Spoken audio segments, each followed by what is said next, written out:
ನಾನು first attempt ಅಲ್ಲೇ clear ಮಾಡಬೇಕು, ಬಹುಶಃ ಫೇಲ್ ಆದ್ರೆ ಹೇಗೆ, ಈ ತರ ಭಯನೂ ಕೂಡ ಇರುತ್ತೆ. ಫಸ್ಟ್ ಅಟೆಂಪ್ಟ್ ಬರ್ದ್ನಲ್ಲ ಅವಾಗ ಗೊತ್ತಾಯ್ತು ನಾನು ಅಯ್ಯೋ ಇಂಥ ಸಣ್ಣ ಪುಟ್ಟ ಮಿಸ್ಟೇಕ್ಗಳನ್ನ ಮಾಡಿದೆ ಅಂತ ಹೇಳಿ. ಸೊ ನೀವೊಂದು ಎಕ್ಸ್ಪೀರಿಯನ್ಸ್ ತಗೋಕೆ 3 ವರ್ಷ ವೇಸ್ಟ್ ಮಾಡ್ಬೇಕು. ಒಬ್ಬ ವಿದ್ಯಾರ್ಥಿ ಅಷ್ಟೊತ್ತಿಗೆ ಡಿಗ್ರಿ ಮುಗಿಸ್ತಾನೆ. ಯಾಕಂದ್ರೆ ನಾನು ನೋಡಿದೀನಿ GS ಅಲ್ಲಿ 16, CSAT ಅಲ್ಲಿ 19 ತಗೊಂಡಿರೋ ವ್ಯಕ್ತಿ ಮುಂದಿನ ವರ್ಷ GS ಅಲ್ಲಿ 19, CSAT ಅಲ್ಲಿ 67 ತಗೊಂಡಿರೋದನ್ನ ಕಣ್ಣಾರಿಗೆ ನಾನು ನೋಡಿದ್ದೀನಿ. ಇವ್ರ ಹೆಸರು ರಿಷಬ್ ಚೌಧರಿ ಅಂತ ಹೇಳಿ. ಚೆಕ್ ಮಾಡಿ ನೀವು ಬೇಕಾದ್ರೆ. ಸತ್ಯವನ್ನೇ ಹೇಳುತ್ತೇನೆ, ಸತ್ಯವನ್ನು ಬಿಟ್ಟು ಬೇರೆ ಏನನ್ನು ಹೇಳಲ್ಲ ನಾನು, ಯಾಕಂದ್ರೆ you have to win. Okay, so Rishabh Chaudhary ಅವರು GS ಅಲ್ಲಿ 34, CSAT ಅಲ್ಲಿ 67.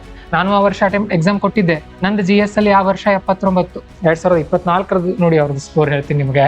GS 108, CSAT 114. ಇದೇ ವ್ಯಕ್ತಿ, ಯಾವ ವ್ಯಕ್ತಿ 34 ತಗೊಂಡಿದ್ರು ಅದೇ ವ್ಯಕ್ತಿ 108 ತಗೊಂಡ್ರು. ಸೊ ಇವರು ಹೋಗಿ ಒಂದು ಬರ್ದಿದ್ರಲ್ಲ, ಇಲ್ಲ ನಾನು 108 ತಗೋತೀನಿ, ಅಲ್ಲಿವರೆಗೂ ಎಕ್ಸಾಮ್ ಬರೆಯಲ್ಲ ಅಂದ್ರೆ ನಿಮ್ಗೆ ಹೇಗೆ ಗೊತ್ತಾಗೋದು?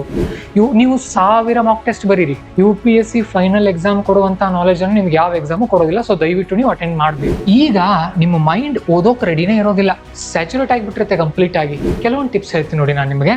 ಪಾಲಿಟಿನಲ್ಲಿ ಆರ್ಟಿಕಲ್ 1 ರಿಂದ ಆರ್ಟಿಕಲ್ 51 ವರೆಗೂ, ಅಂದ್ರೆ ಫಂಡಮೆಂಟಲ್ ಡ್ಯೂಟೀಸ್ ವರೆಗೂ ಎಲ್ಲಾನು ನೀಟಾಗಿ ಇನ್ನೊಂದ್ಸಾರಿ ರಿವಿಷನ್ ಮಾಡ್ಕೊಳ್ಳಿ, ನೆನ್ಪಿಟ್ಕೊಳ್ಳೋಕೆ ಟ್ರೈ ಮಾಡಿ, ತುಂಬಾ ಮುಖ್ಯ. ಜಿಯೋಗ್ರಫಿನಲ್ಲಿ ಎಲ್ರಿಗೂ ತುಂಬಾ ಡಿಫಿಕಲ್ಟ್ ಆಗುವಂತ ಒಂದು ಚಾಪ್ಟರ್ ಇದೆ, ಓಸಿಯಾನೋಗ್ರಫಿ ಅಂತ. ಇನ್ನೊಂದ್ಸಾರಿ ರಿವಿಷನ್ ಮಾಡ್ಕೊಳ್ಳಿ, ಯಾಕಂದ್ರೆ ಮರ್ತಿರ್ತೀರಿ, ರಿವಿಷನ್ ಮಾಡ್ಕೊಳ್ಳಿ. 99% ಕವರ್ ಮಾಡಿದಿರಿ, ನೀವು ಈಗಾಗಲೇ ಓದಿದಿರಿ, ಈಗ ಅದನ್ನ ಅಪ್ಲೈ ಮಾಡೋದಷ್ಟೇ ಉಳಿದಿರೋದು. ರಿನ್ಯೂಯಬಲ್ ಎನರ್ಜಿ ಅಂದ ತಕ್ಷಣ ಯಾವ ಒಂದು ಮಿನಿಸ್ಟ್ರಿ ಬರುತ್ತೆ? ರಿನ್ಯೂಯಬಲ್ ಎನರ್ಜಿ ಮಿನಿಸ್ಟ್ರಿನೇ ಬರುತ್ತೆ. ಸೊ ಅದು ಕಾಮನ್ ಸೆನ್ಸ್ ಇಂದ ಉತ್ತರಿಸಬೇಕು. ನಾವು ಬ್ಲೈಂಡ್ ಆಗಿ ಎಲಿಮಿನೇಷನ್ ಟ್ರಿಕ್ಸ್ ಅನ್ನು ನೆನ್ಪಿಟ್ಕೊಂಡು ಹೋಗಬಾರ್ದು, ಥಿಂಕ್ ಮಾಡಬೇಕು. ಈ ತರ ಸ್ಟೇಟ್ಮೆಂಟ್ ಗಳಿರುತ್ತಲ್ಲ, ಉದಾಹರಣೆಗೆ 1, 2, 3, ಇಲ್ಲಿ 3 ಸ್ಟೇಟ್ಮೆಂಟ್ಗಳಲ್ಲಿ ಸಂಖ್ಯೆಗಳಿದ್ದಾಗ ಕೆಲವೊಂದು ತಪ್ಪಿರುತ್ತೆ, ಕೆಲವೊಂದು ಕರೆಕ್ಟ್ ಇರುತ್ತೆ. ನಾವು ಥಿಂಕ್ ಮಾಡ್ಬೇಕು ಅದನ್ನ. If atmosphere is not there, atmosphere ಇರ್ಲಿಲ್ಲ ಅಂತ ಅಂದ್ರೆ ಭೂಮಿ ಎಲ್ಲಾ ಕಡೆ ಏನಾಗಿರ್ತು ಅಂತ ಅಂದ್ರೆ 0 ಟೆಂಪರೇಚರ್ ಗಿಂತ ಕಡಿಮೆ ಇರ್ತಾ ಇತ್ತು. ಒಂದು ಪದ ಇತ್ತಲ್ಲಿ ಎವ್ರಿವೇರ್ ಅಂತ ಹೇಳಿ. ಸೊ ಈ ಪದನ ಕೆಲವೊಬ್ರು ಎಕ್ಸ್ಟ್ರೀಮ್ ಅಂತ ತಿಳ್ಕೊಂಡಿದ್ದಾರೆ. ಹಾಗೆ ಥಿಂಕ್ ಮಾಡಬೇಡಿ, ದಯವಿಟ್ಟು ಹಾಗೆ ಥಿಂಕ್ ಮಾಡಬೇಡಿ. ಯಾವುದೇ ಒಂದು UPSC ಕೊಡುವಂತಹ ಸ್ಟೇಟ್ಮೆಂಟ್ ನಲ್ಲಿ ನೀವು ಏನ್ ನೋಡ್ಬೇಕಂದ್ರೆ ಇನ್ನು ಮುಂದೆ ಆ ಬರೀ ಪದಾನ ನೋಡಬಾರ್ದು. ಈಗ ಉದಾಹರಣೆಗೆ ಓನ್ಲಿ, ಕ್ಯಾನ್ ಬಿ, ಬರೀ ಪದ ಮಾತ್ರ ಅಲ್ಲ, ಆ ಪದ ಹಿಡ್ಕೊಂಡು ಆ ಸಾಲ್ ಏನ್ ಅರ್ಥ ಕೊಡ್ತಾ ಇದೆ. ಸೊ ನಿನ್ನೆ ನಾನು ಟ್ವಿಟರ್ ಅಲ್ಲಿ ನೋಡ್ತಾ ಇದ್ದೆ ಒಂದ್ ಕಡೆ, ಏನಂತ ಅಂದ್ರೆ UPSC is exam of by heart, ಅಂದ್ರೆ ಬೈಪಾಟ್ ಮಾಡಿ ಹೋಗಿ ಬರೆಯುವಂತ ಎಕ್ಸಾಮ್ ಅನ್ಕೊಳ್ತಾರೆ. ಇಲ್ಲ, ನಿಜ ಹೇಳ್ತೀನಿ, ಅಲ್ಲ.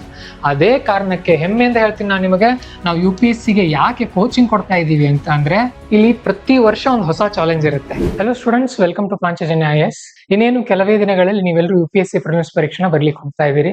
ಈ ಸಂದರ್ಭದಲ್ಲಿ 2 ರೀತಿಯ ವಿದ್ಯಾರ್ಥಿಗಳು ಇರ್ತಾರೆ. ಒಬ್ರು ವರ್ಷ ಪೂರ್ತಿ ಚೆನ್ನಾಗಿ ಓದಿರ್ತಾರೆ, ಇನ್ನು ಕೆಲವೊಬ್ರು ಫಸ್ಟ್ ಟೈಮ್ ಎಕ್ಸಾಮ್ ಬರ್ಲಿಕ್ಕೆ ಹೋಗ್ತಿರ್ತಾರೆ. ಇಬ್ಬರಿಗೂ ಕೆಲವೊಂದು ಡೌಟ್ಸ್ ಗಳಿರುತ್ತೆ. ತುಂಬಾ ಚೆನ್ನಾಗಿ ಓದಿರೋರ್ಗೆ ನಾನು ಇನ್ನು ಓದೇ ಇಲ್ಲ ಅನ್ಸೋ ತರ ಅನ್ಸುತ್ತೆ. ಇನ್ನು ಓದದೇ ಇರೋರ್ಗೆ ಸುಮ್ನೆ ಈ ವರ್ಷ ಸ್ಕಿಪ್ ಮಾಡ್ಬಿಡ್ಲಾ ಅಂತ ಅನ್ಸುತ್ತೆ. ಸೊ ಇಂತಹ ಸನ್ನಿವೇಶ ನಿಮ್ ಮನಸ್ಸಲ್ಲಿ ಇವತ್ತು ಬರ್ತಾ ಇದ್ರೆ, ಎಕ್ಸಾಮ್ ಅನ್ನ ಸ್ಕಿಪ್ ಮಾಡ್ಬಿಡ್ಲಾ ಅನ್ನುವಂತಹ ಗೊಂದಲ ನಿಮ್ಮಲ್ಲಿದ್ರೆ, ಅಥವಾ ನಾನು ಫೇಲ್ ಆಗ್ಬಿಡ್ತೀನಾ ಅನ್ನುವಂತ ಭಯ ನಿಮ್ಮಲ್ಲಿ ಇದ್ರೆ, ನಾನು ನಿಮ್ಮ ಇಬ್ಬರ ಸಮಸ್ಯೆಗಳನ್ನ ಇವತ್ತು ಬಗೆಹರಿಸ್ತೀನಿ.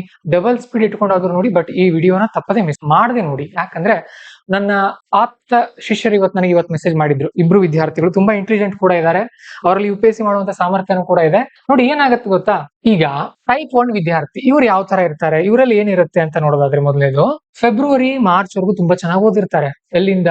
ಈಗ ಉದಾಹರಣೆಗೆ 2025 ಜೂನ್ ನಿಂದ ಇಲ್ಲಿವರೆಗೂ ಚೆನ್ನಾಗಿ ಓದಿರ್ತಾರೆ, ಅಥವಾ 24ರಿಂದಾನು ಓದಿರ್ಬಹುದು. ತುಂಬಾ ಚೆನ್ನಾಗಿ ಓದಿರ್ತಾರೆ ಎಲ್ಲಿವರೆಗೂ? ಫೆಬ್ರವರಿ ಮತ್ತು ಮಾರ್ಚ್ ವರೆಗೂ. ಈ ವರ್ಷ ಫೆಬ್ರವರಿ ಎಂಡ್ ಮತ್ತೆ ಮಾರ್ಚ್ ಆರಂಭದಲ್ಲಿ ಜಗತ್ತಿನಲ್ಲಿ ಕೆಲವೊಂದು ಬದಲಾವಣೆಗಳಾದವು, ನೀವು ಅಬ್ಸರ್ವ್ ಮಾಡಿರ್ಬಹುದು. ಅಮೆರಿಕ, ಇರಾನ್, ಇಸ್ರೇಲ್ ಆ ಭಾಗದಲ್ಲೆಲ್ಲ ಯುದ್ಧಗಳ ಆರಂಭ ಆಗೋಕ್ ಸ್ಟಾರ್ಟ್ ಆಯ್ತು. ಮಿಡಲ್ ಈಸ್ಟ್ ನಲ್ಲಿ ಸಮಸ್ಯೆಗಳಾಗೋಕ್ ಆರಂಭ ಆದವು. ಭಾರತದಲ್ಲಿ ಗ್ಯಾಸ್ ಸಮಸ್ಯೆ ಆರಂಭ ಆಯ್ತು. ಇದನ್ನ ನೋಡಿ ಕೆಲವೊಬ್ರು ಏನ್ ಅನ್ಕೊಳ್ಳೋಕ್ ಸ್ಟಾರ್ಟ್ ಮಾಡಿದ್ರು, ಬಹುಶಃ ಈ ವರ್ಷ ಎಕ್ಸಾಮ್ ನಡೆಯುತ್ತೋ ಇಲ್ವೋ, UPSC ಇದನ್ನ ಮುಂದಕ್ಕೆ ಹಾಕಬಹುದು ಅನ್ನುವಂತ ರೂಮರ್ಗಳು ಕೂಡ ಹರಡಿದ್ವು. ಬಟ್ ಆ ತರ ಯಾವುದೇ ಸುಳ್ಳು ಸುದ್ದಿಯನ್ನು ಹಬ್ಬಿಸ್ಲಿಕ್ಕೆ ಹೋಗ್ಲಿಲ್ಲ. ಯಾಕಂದ್ರೆ UPSC ನ 8 ವರ್ಷದಿಂದ ನಾನು ಅಬ್ಸರ್ವ್ ಮಾಡ್ತಾ ಇದ್ದೀನಿ, ಈ ತರ ಸಣ್ಣ ಪುಟ್ಟ ವಿಚಾರಗಳಿಗೆ ಅದು ತಲೆ ಹಾಕೋದಿಲ್ಲ.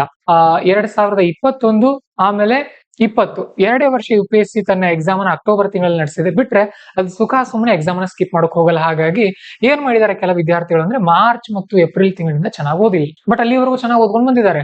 ಇನ್ನು ಅದೇ ಹೇಳಿದ್ನಲ್ಲ, ಈಗ ಯುದ್ಧ ನಡೆಯೋ ಕಾರಣಕ್ಕೆ ಎಕ್ಸಾಮ್ ನಡೆಯುತ್ತೋ ಇಲ್ವೋ ಅನ್ನುವಂತ ಡೌಟ್ ಇಂದ ಓದೋದೇ ಬಿಟ್ಟಿದ್ದಾರೆ. ಹಾಗೇನೆ ಇನ್ನೊಂದು ಏನಾಗಿದೆ ಅಂದ್ರೆ, ಈಗ ಉದಾಹರಣೆಗೆ ನಮ್ಮ ಪ್ರಿಲಿಮ್ಸ್ ಅಲ್ಲಿ ಟೋಟಲ್ ಎಷ್ಟು ಸಬ್ಜೆಕ್ಟ್ ಬರುತ್ತೆ ಗೊತ್ತಾ? ಸ್ಟ್ಯಾಟಿಕ್ 9, CSAT ಸೇರಿಸ್ಕೊಂಡು ಪ್ಲಸ್ ಕರೆಂಟ್ ಅಫೇರ್ಸ್. ಇದರಲ್ಲಿ ಸ್ಟ್ಯಾಟಿಕಲಿ ಒಂದು 7-8 ಸಬ್ಜೆಕ್ಟ್ ಮುಗಿಸ್ಕೊಂಡಿದ್ದಾರೆ, ಒಂದ್ 2 ಬಾಕಿ ಉಳಿದಿದೆ. ಉದಾಹರಣೆಗೆ ನೋಡೋದಾದ್ರೆ ಜಿಯೋಗ್ರಫಿ ಮತ್ತು CSAT. ಈ ತರ ಸಬ್ಜೆಕ್ಟ್ ಗಳು ಬಾಕಿ ಇದ್ದಾಗ ಸುಮ್ನೆ ಸ್ಕಿಪ್ ಮಾಡ್ಬಿಡೋಣ, ಏನಾಗುತ್ತೆ ಅನ್ನುವಂತ ಮನಸ್ಸು ಬರುತ್ತೆ. ಬೇಡ, ಬಿಡಬಾರ್ದು. ನಾನು ಹೇಳ್ತೀನಿ, ನೀವು ಯಾವ ತರ ಇದ್ರೆ ಬರೀರಿ, ಯಾವ ತರ ಇದ್ರೆ ಸ್ಕಿಪ್ ಮಾಡಿ ಅಂತ ಹೇಳ್ತೀನಿ ನಾನು ನಿಮಗೆ. ಆಮೇಲೆ ಇನ್ನೊಂದು, ಫಸ್ಟ್ ಅಟೆಂಪ್ಟ್ ನಂದಿದು, ನಾನು ಫಸ್ಟ್ ಅಟೆಂಪ್ಟ್ ಅಲ್ಲೇ ಕ್ಲಿಯರ್ ಮಾಡ್ಬೇಕು, ಬಹುಶಃ ಫೇಲ್ ಆದ್ರೆ ಹೇಗೆ, ಈ ತರ ಭಯನೂ ಕೂಡ ಇರುತ್ತೆ. ನಾನು ಅದೇ ತರ ಮಾಡಿದೀನಿ. ನಿಜ ಹೇಳ್ತೀನಿ ವಿದ್ಯಾರ್ಥಿಗಳೇ, 2018ರಲ್ಲಿ ತಯಾರಿ ಆರಂಭ ಆಯ್ತು ನಮ್ದು. 2019ಕ್ಕೆ ಬರೀಲಿಲ್ಲ ಎಕ್ಸಾಮ್ ನ. ಯಾಕೆ ಬರೀಲಿಲ್ಲ ಗೊತ್ತಾ? ಯಾವ್ದು ಸಬ್ಜೆಕ್ಟ್ ಮೇಲೆ ಹಿಡಿತ ಬಂದಿರ್ಲಿಲ್ಲ. ಆಮೇಲೆ ಆಪ್ಷನ್ ಮಾಡೇ ಇಲ್ವಲ್ಲ, ಬರ್ದ್ ಏನ್ ಮಾಡ್ಲಿ, ಹೌದಲ್ವಾ? ಸೊ ಅದು ಮಾಡಿರೋ ತಪ್ಪು. ಇನ್ 2020 ಬಂತು, ಆ ವರ್ಷ ಹೆಲ್ತ್ ಕೈ ಕೊಡ್ತು, ಸ್ಕಿಪ್. ನೋಡ್ರಿ, 2018ರಿಂದ 2019 ಒಂದ್ ವರ್ಷ, 2019ರಿಂದ 2022 ವರ್ಷ, 20 ಸ್ಕಿಪ್ ಮಾಡಿದೆ. 2021 ಅಕ್ಟೋಬರ್ ತಿಂಗಳಲ್ಲಿ ಫಸ್ಟ್ ಅಟೆಂಪ್ಟ್ ಬರ್ದೆ ನಾನು. ಅಂದ್ರೆ ಸುಮಾರು 3 ವರ್ಷ 3 ತಿಂಗಳು ಆದ್ಮೇಲೆ, 3 ವರ್ಷ 4-5 ತಿಂಗಳು ಆದ್ಮೇಲೆ, ಅಂದ್ರೆ ಸುಮಾರು 3.5 ವರ್ಷ ವೇಸ್ಟ್. ಫಸ್ಟ್ ಅಟೆಂಪ್ಟ್ ಬರ್ದ್ನಲ್ಲ, ಅವಾಗ ಗೊತ್ತಾಯ್ತು ನಾನು, ಅಯ್ಯೋ ಇಂಥ ಸಣ್ಣ ಪುಟ್ಟ ಮಿಸ್ಟೇಕ್ಗಳನ್ನ ಮಾಡಿದೆ ಅಂತ ಹೇಳಿ. ಸೊ ನೀವೊಂದು ಎಕ್ಸ್ಪೀರಿಯನ್ಸ್ ತಗೋಕೆ 3.5 ವರ್ಷ ವೇಸ್ಟ್ ಮಾಡ್ಬೇಕಾ? ಒಬ್ಬ ವಿದ್ಯಾರ್ಥಿ ಅಷ್ಟೊತ್ತಿಗೆ ಡಿಗ್ರಿ ಮುಗಿಸ್ತಾನೆ. ಮಾಡಬಾರ್ದು ಆ ತರ. ಯಾವಾಗ ಬರೀಬೇಕಂತ ನಾನು ಹೇಳ್ತೀನಿ. ನಾನ್ ಮಾಡಿರೋ ತಪ್ಪನ್ನ ದಯವಿಟ್ಟು ಮಾಡಕ್ ಹೋಗ್ಬೇಡಿ. ನಾನು ಏನ್ ತಪ್ಪು ಮಾಡಿದೀನಿ ಅದನ್ನ ನೀವು ಮಾಡಬಾರ್ದು ಅನ್ನೋ ಕಾರಣಕ್ಕೇನೆ ನಾನು ಇಲ್ಲಿ ಸಲಹೆ ಕೊಡ್ತಾ ಇರೋದು. ಓಕೆ, ಸರ್ ಸ್ಕಿಪ್ ಮಾಡಿಬಿಡ್ಲಾ ಅಟೆಂಪ್ಟ್? ಸಡನ್ ಆಗಿ ನಿರ್ಧಾರ ತಗೊಳ್ಬೇಡಿ. ನಾನು ಹೇಳ್ತೀನಿ ಇವಾಗ ಏನ್ ಮಾಡ್ಬೇಕು, ಏನ್ ಮಾಡಬಾರ್ದು ಅಂತ ಸ್ವಲ್ಪ ಗಮನ ಇಟ್ಕೊಂಡು ನೋಡಿ. ಈಗ ಯಾವ ವಿದ್ಯಾರ್ಥಿ SC ಮತ್ತು ST ಕಮ್ಯುನಿಟಿಯವರು ಇದೀರಿ, ನಿಮಗೆ ಅನ್ಲಿಮಿಟೆಡ್ ಅಟೆಂಪ್ಟ್ಸ್ ಇರುತ್ತೆ. ಯಾವುದೇ ಕಾರಣಕ್ಕೂ ನೀವು ಯಾವ ವರ್ಷನೂ ಅಟೆಂಪ್ಟ್ ಸ್ಕಿಪ್ ಮಾಡಬಾರ್ದು. ಪ್ರತಿ ವರ್ಷ ಹೋಗಿ ಬರಲೇಬೇಕು. ಪ್ರತಿ ವರ್ಷ ಬರೀರಿ, ನೀವು ತಯಾರಿ ಮಾಡ್ರಿ, ಬಿಡ್ರಿ. ಅನ್ಲಿಮಿಟೆಡ್ ಅಟೆಂಪ್ಟ್ ಇದೆ, ಯೂಸ್ ತಗೊಳ್ರಿ ಅದ್ರದ್ದು. Okay, so compulsory you have to write exam. 0 marks ಬರ್ಲಿ, ನೆಗೆಟಿವ್ ಬರ್ಲಿ. ನಮ್ಮ ಸ್ಟೂಡೆಂಟ್ಸ್ ಕೆಲವೊಬ್ರು ನನಗೆ ಮಾರ್ಕ್ಸ್ ಕಾರ್ಡ್ ಕಳಿಸಿದಾರೆ ಮೊನ್ನೆ. ಒಬ್ರದ್ದು ಫಸ್ಟ್ ಅಟೆಂಪ್ಟ್ ಇದು, ಪಾಪ ಅವ್ರು ಜಾಬ್ ಮಾಡ್ತಾರೆ, ತಯಾರಿ ಏನು ಮಾಡಿಲ್ಲ. CSAT ಅಲ್ಲಿ -16 ಆಗಿದೆ, GS ಅಲ್ಲಿ 35 ಬಂದಿದೆ. ಸಂಕೋಚ ಪಟ್ಟಿಲ್ಲ ವಿದ್ಯಾರ್ಥಿ, ನಮಗ್ ಕಳ್ಸಿದ್ರು. ನಾನು ಕಾಲ್ ಮಾಡಿ ಮಾತಾಡಿದೆ ಅವ್ರ ಜೊತೆ, ಏನ್ ಮಾಡ್ಬೋದು, ಏನ್ ಮಾಡಬಾರ್ದು ಅಂತ ಹೇಳಿ. ಇಂಪ್ರೂವ್ ಆಗತ್ತೆ, ಯಾಕಂದ್ರೆ ನಾನು ನೋಡಿದೀನಿ.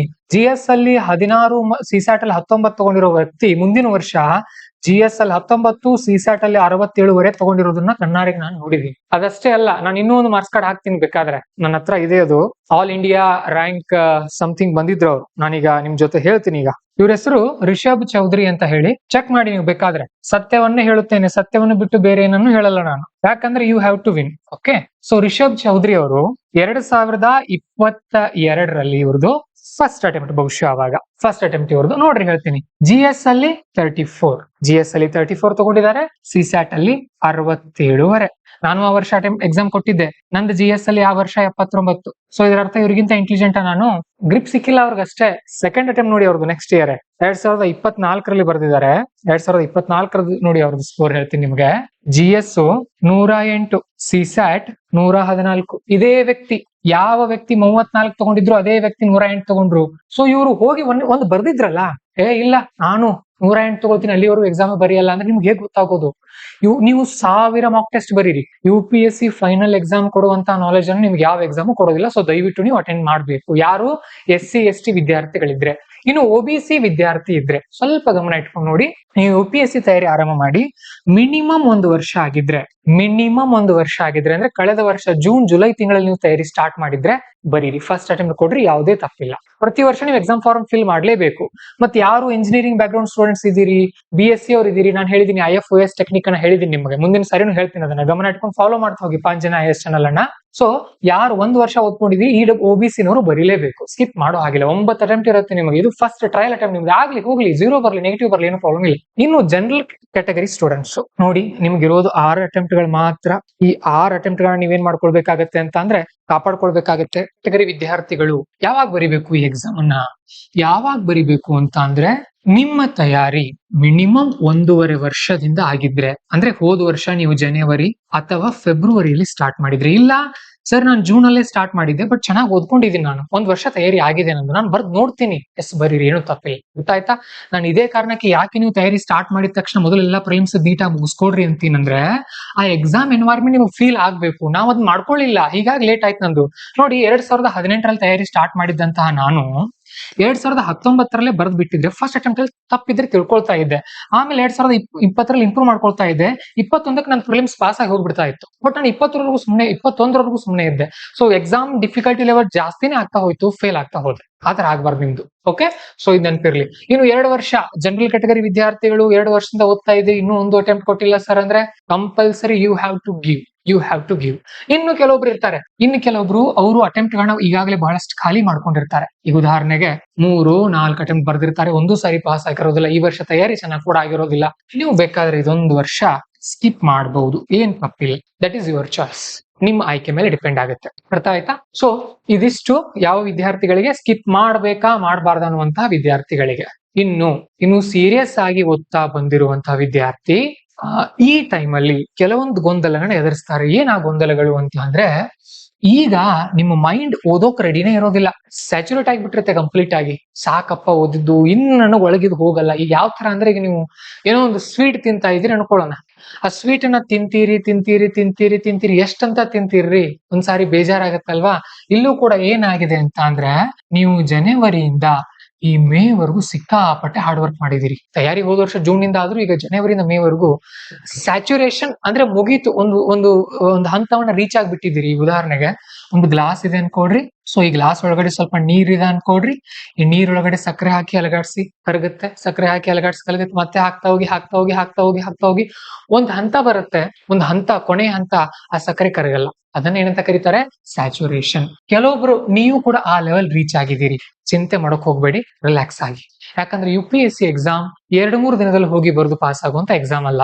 ನೀವು ಇಲ್ಲಿವರೆಗೂ ಏನ್ ಮಾಡಿದ್ರಲ್ಲ, ಕಂಪೌಂಡ್ ಎಫೆಕ್ಟ್ ಇದು, ಕಾಂಪೌಂಡಿಂಗ್ ಅಂತ ಕರಿತೀವಿ. ಅಂದ್ರೆ ಇಷ್ಟು ದಿನದ ನಿಮ್ಮ ಪ್ರಯತ್ನದ ಒಟ್ಟು ಪ್ರಯತ್ನದ ಫಲಿತಾಂಶ, ಅದು ಮೊತ್ತ ಇಲ್ಲಿ ಬರುತ್ತೆ ನಿಮಗೆ ಕೊನೆಯದಾಗಿ. ಅರ್ಥ ಆಯ್ತಾ?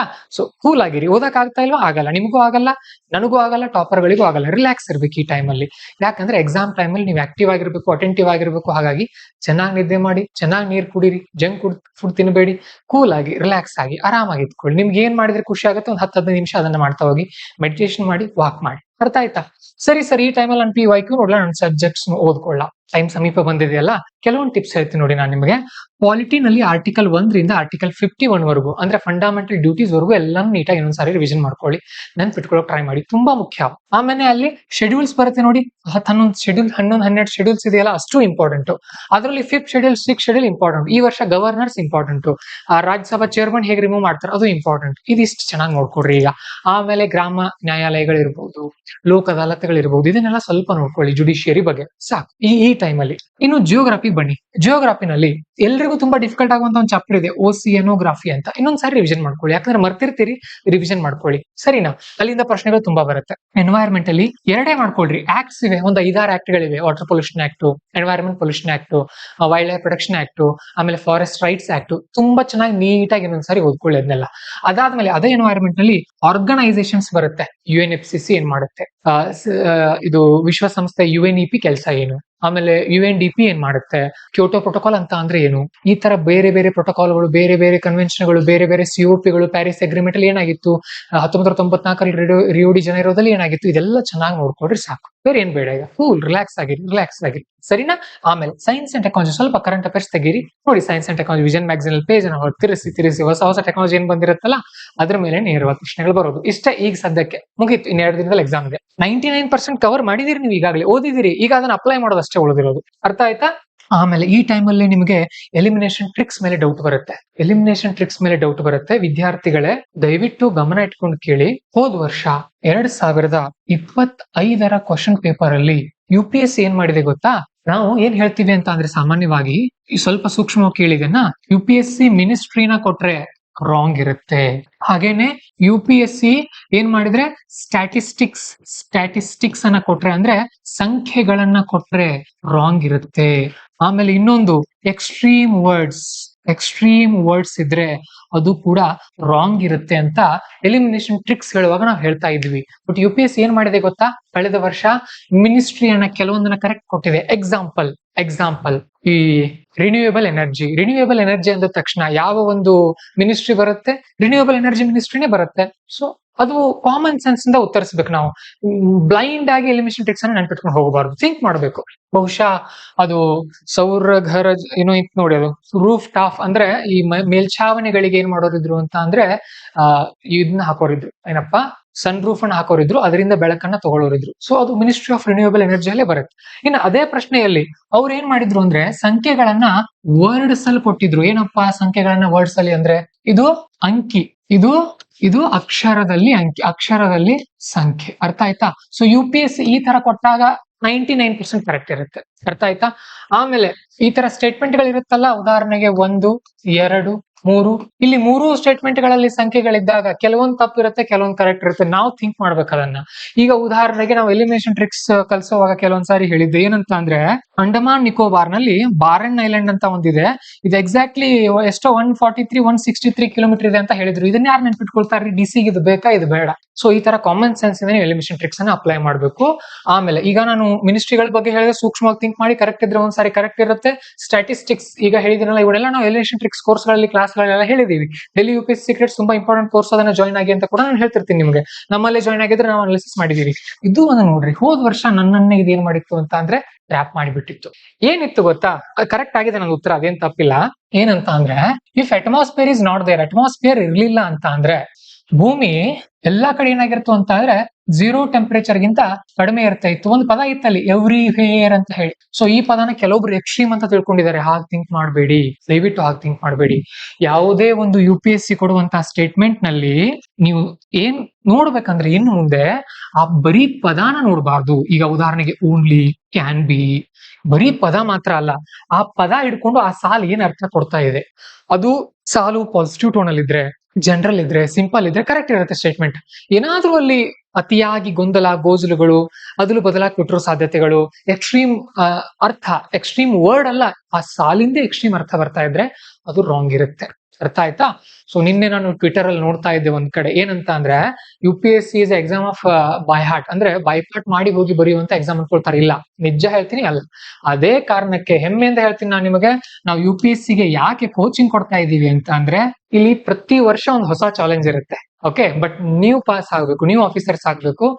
ಕರ್ನಾಟಕದಿಂದ ಅತಿ ಹೆಚ್ಚು ವಿದ್ಯಾರ್ಥಿಗಳನ್ನ IAS IPS ಮಾಡಿಸ್ಬೇಕು ಅನ್ನುವಂತ ಕನಸು ನಮಗಿದೆ. ನಿಮಗೆ ಸೂಕ್ತವಾದಂತಹ, ನಿಮ್ಮ ಸಮಯವನ್ನ ವ್ಯರ್ಥ ಮಾಡದಂತಹ ಮಾರ್ಗದರ್ಶನವನ್ನು ನಾವು ಕೊಡ್ತಾ ಇರ್ತೀವಿ. ಅದನ್ನ ತೆಗೆದುಕೊಂಡು ಯಶಸ್ವಿಗಳಾಗಿ ಭಾರತದಲ್ಲಿ ಕರ್ನಾಟಕದ ಹೆಮ್ಮೆಯ ಪತಾಕೆನ ಹಾರಿಸಿ. ಮತ್ತೇನಾದ್ರೂ ಡೌಟ್ಸ್ ಹೇಳಿದ್ರೆ ಕಮೆಂಟ್ ಸೆಕ್ಷನ್ ಬರೀರಿ, ನಾನು ಉತ್ತರ ಕೊಡ್ತೀನಿ. ನಾನು ಹೇಳಿರೋದನ್ನ ಫಾಲೋ ಮಾಡಿ ಯಶಸ್ವಿ ಆಗ್ತೀರಿ. All the best. ನಮಸ್ಕಾರ.